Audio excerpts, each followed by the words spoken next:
धान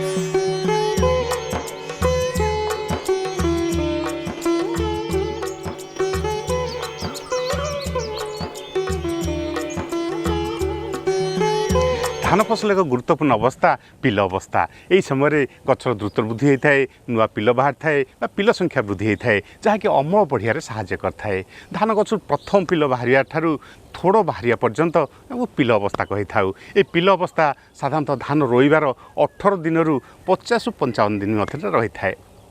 ये पिल अवस्था निर्भर करए आप क्यों किसम धान को चाष कर अमलक्षम किसम ना हाइब्रिड किसम धान एवं क्यों ड्यूरेसन बा क्यों अवधिर धान को चाष कर छोट धान किसम जहाँकि 120 रु 125 दिन अमल होता है यही धान किसम पिल अवस्था साधारणतः 16 रु 18 दिन आरंभ होता है और 45 दिन पर्यंत रही है। ठीक सेपरी मध्यम किसम धान और खाल जमी धान बा विलंब किसम धान में पिल अवस्था साधारणतः 18 रु 22 दिन आरंभ होता है और 50 रु 55 दिन जाए रही है सर्वाधिक 60 दिन पर्यंत रही है।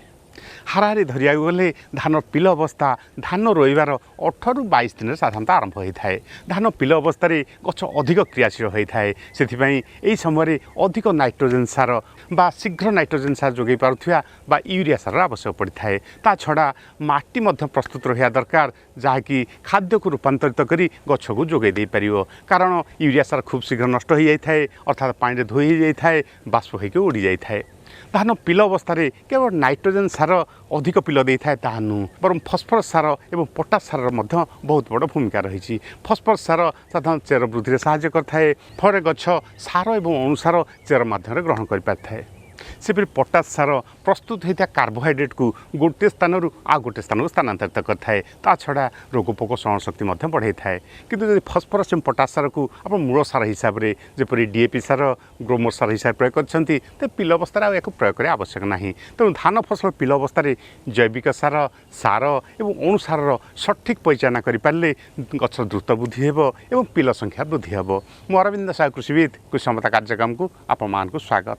तेज आसतु जाना धान फसल पिल अवस्था प्रयोग करा जैविक सार सार और अणुसार बेस्ट कॉम्बिनेशन कौन रही जहाँकि गचर द्रुत वृद्धि कर गछ प्रति 40 रु 50 पर्यंत पिल आसव और इफेक्टिव टिलर संख्या वृद्धि कर सहित अमल को 2 गुणित कर वीडियो को शेष पर्यंत देखूँ। जब आम चैनल को समस्त सब्सक्राइब करना तेज एवं सब्सक्राइब करनी बेल आइकन को दबाई दिंतु ताफरे आम प्रस्तुत कर नुआ नुआ वीडियो प्रथम आप पाखे पहुँच पाए।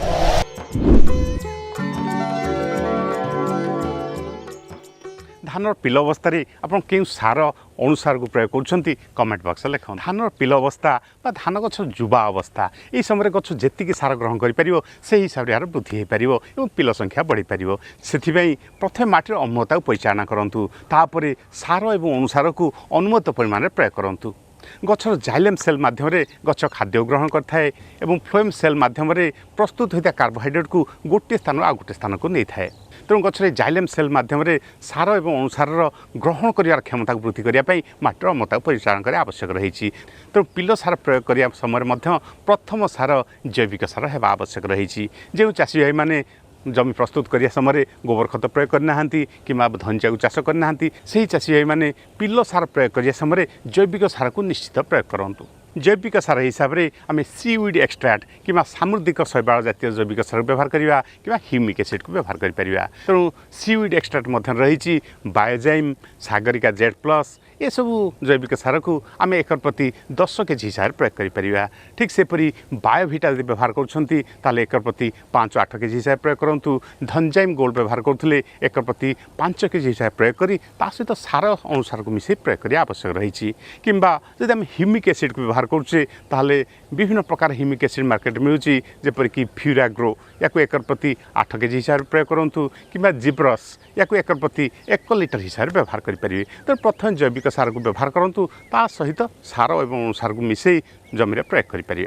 सार हिसाब से आम नाइट्रोजेन सार को प्रयोग करिया जो सार बहुत शीघ्र नाइट्रोजेन सार गछ जोगे पार्थिव जेपरिक यूरिया सार ए 46% नाइट्रोजेन रही। तेणु धान पिल अवस्था अधिक अमलक्षम किसम एकर प्रति 30 रु 35 केजी यूरिया सार प्रयोग करिया और हाइब्रिड किसम जो धान चाष कर 40 रु 45 केजी एकर प्रति आम प्रयोग करिया। यही सार सहित आम पोटास सार यदि 8 रु 10 केजी मिसेवा ताहले बहुत बढ़िया काम देव। मूल सार हिसाब से जब आप पटास सार को प्रयोग करना ताहले पिलो सार रे आप पटास सार को निश्चित प्रयोग करूँ। ये पटास सार को एक प्रति 15 ରୁ 17 केजी हिसाब से निश्चित प्रयोग करूँ। धान पिल अवस्था जब जिंक अनुसार को आम प्रयोग करुचे जिंक सल्फेट 33% या जब आम प्रयोग करुचे ताहले ये पत्र सबुज कणा वृद्धि करिया साहाय्य करथाए गछर वृद्धि रे साहाय्य करथाए। तेणु पिल अवस्था एकर प्रति 4 केजी जिंक सल्फेट 33% को यूरिया सार सह मिसे प्रयोग करंतु। तेणु पिल अवस्था आम जैविक सार को प्रयोग करिया यूरिया सार को प्रयोग करिया एवं जिंक सल्फेट अनुसार को निश्चित भाव प्रयोग करिया। गछरे जेति पिल आसी थाए तार 70% इफेक्टिव टिलर आसी थाए अर्थात धान केंडा बाहर पिल सब आसी थाए। तेणु ये इफेक्टिव टिलर संख्या बढ़ाई आमको आउ किसी सार को जब स्प्रे करिया सीधा सड़क गछ को ग्रहण कर जेपरिक NPK 19-19-19 या लिटर प्रति 5 ग्राम हिसाब से अपराह्न समय स्प्रे करिया एवं 10 दिन पर जब आउ थे स्प्रे करिया ताले हमको ये बहुत फायदा दे थाए। पिल सार प्रयोग करने पूर्व आम जमी जो घास अच्छी ताकू नियंत्रण करने आवश्यक रही। ता छड़ा जमी 2 ରୁ 3 सेंटीमीटर पानी रखा आवश्यक रही। ताफल आम जदि ये सार को प्रयोग करिया गछ प्रति 40 ରୁ 50 पर्यंत निश्चित पिल आस। वीडियो आपको किपर लगे कमेंट बॉक्स में लिखूँ। जब आम वीडियो भल लगी थाए तो लाइक शेयर सब्सक्राइब करूँ। धन्यवाद। जय किसान।